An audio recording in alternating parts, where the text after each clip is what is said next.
हूँ आपके सामने मकनातीसी मैकेनिक की खसूसियात इस नए सबक को हम लोग पढ़ने जा रहे हैं। मकनातीस चुंबक लोहे को बोलते हैं मैग्नेट, इसको इंग्लिश में नाम है मैग्नेट। अब इसके बेशुमार फायदे हैं।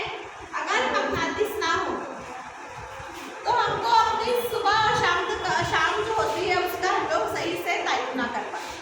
अगर हम लोग समंदर में कहीं सफर कर रहे हैं, हमारे पास घड़ी नहीं है, अगर हमारे पास चुंबक लोहा है तो हम लोग उसकी मदद से वक्त का तयन कर सकते हैं। अगर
जगह पे समझा? जगह पे जाओ तो मैग्नेटिक पावर आपको समझ में आ जाएगा। उसके बाद किताब में जो दिया हुआ है आपके सारे उसका